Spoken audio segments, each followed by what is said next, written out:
Welcome back to another explainer. So today we're diving straight into the absolutely staggering and honestly, sometimes completely baffling economics of professional sports.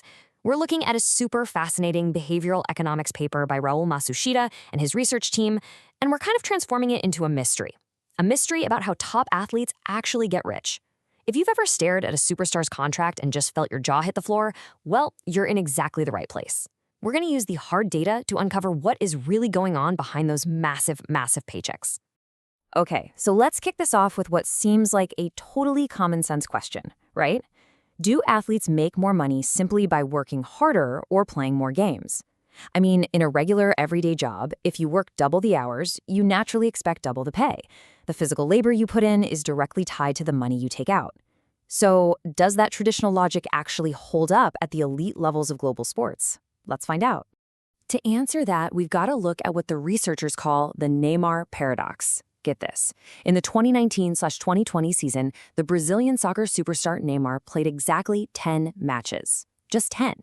Yet despite that incredibly low amount of time actually out there playing the sport, Forbes still ranked him as the fourth highest paid athlete in the entire world. Fourth. That completely shatters the logical link we just talked about between physical labor on the pitch and financial compensation in the bank. Section 1, Scalable versus Non-Scalable Jobs, breaking down the economics. So this concept right here provides our first major clue. Notice the stark contrast. On the left, we've got non-scalable occupations. Think of positions, right? A doctor is fundamentally trading their time for money. There are literally only so many hours in a day, which means there is a hard ceiling to what they can earn. And because of this, there is a relatively low variance in earnings. Most doctors maintain a comparably good standard of living. But look on the right.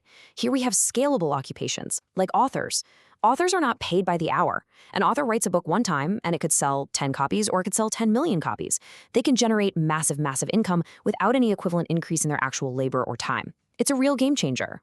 And this brilliantly illustrates scalability using the publishing industry. Look at these staggering figures from the source data. Between 2018 and 2019, J.K. Rowling pulled in $92 million. James Patterson made $70 million. Michelle Obama, $36 million. But the vast, vast majority of other authors out there, they earned almost nothing. In a scalable profession like this, millions of people make pennies, while the absolute top tier makes an absolute fortune from a single piece of work. The variance is just astronomically high.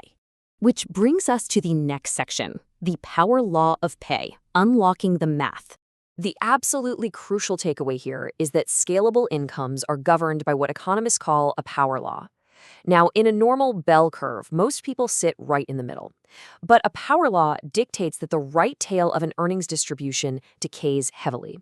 What that actually means in plain English is that a tiny, microscopic percentage of people at the very top capture almost all the wealth. And that creates massive, unbelievable outliers. Let's look at the actual data from the researchers to see this in action.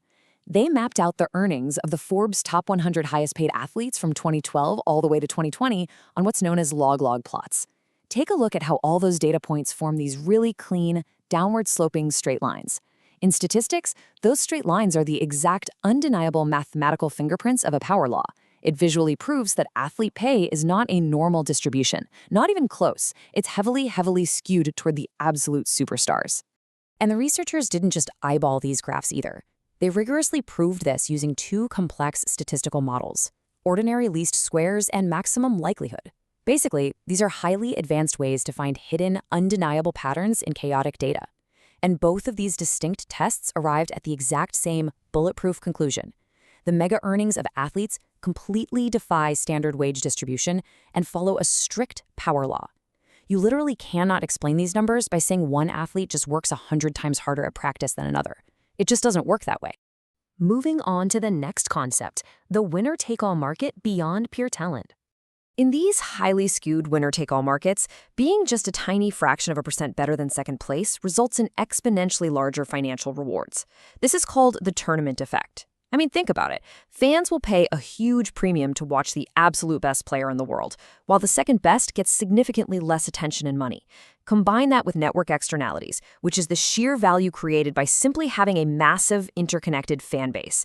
And then, honestly, add in a little bit of blind luck. As these factors compound on top of one another, you end up with a market where the winner genuinely takes all the money off the table.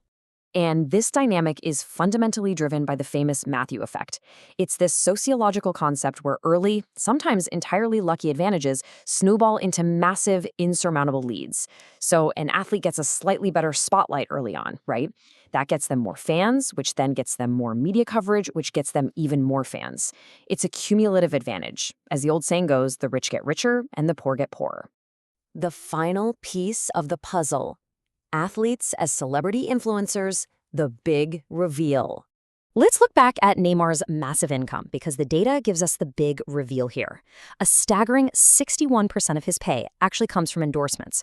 Only 39% comes from his playing contract on the pitch. This proves exactly why playing only 10 matches didn't tank his earnings.